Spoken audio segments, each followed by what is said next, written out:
Sina Kim Chiu at Paolo Avellino, ang lead star ng seryeng Linlang, ay humarap nga sa media conference ng serye sa pamamagitan ng Zoom pagkatapos magpositibo.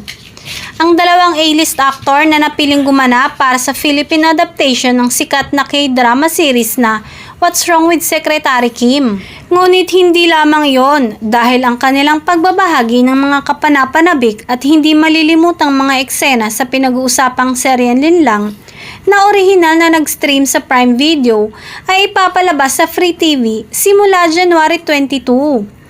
Ayon sa direktor ng serye na si FM Reyes, hindi pa nagamit ng bersyon sa streaming platform ang 60% ng lahat ng kinunan nila, kaya't mas marami pang aabangan ang mga manonood. Sa media conference, sina Kim at Paolo ay sumalang sa isang segment na Yes or Wit, kung saan sinagot nila ang isang tanong. Nalinlang ka na ba sa pag-ibig? Unang sumagot si Kim. Lahat naman tayo naloko sa pag-ibig. Kasi wala, nagmahal ka. Siyempre, masushoot ka talaga sa mundo ng kalokohan.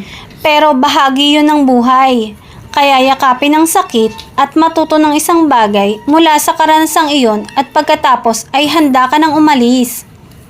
Inamin naman ni Paolo na naranasan na niyang lukuhin sa pag-ibig.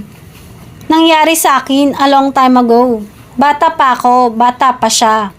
And marami naman ako natutunan doon. And thankful naman ako sa nangyari sa akin and I had to experience it. Sa lahat ng pinagdaanan mo sa buhay, handa ka pa bang umibig muli? Ito ang sagot niya. Oo naman. Di man sa ngayon muna pero sana sa mga susunod na buwan.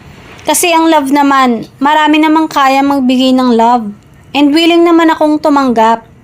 Kasali sa buhay yon. I-embrace nating lahat. Marami namang fans ang kinilig at tila abang na abang si Paolo sa sagot ni Kim kung handa na muli itong umibig.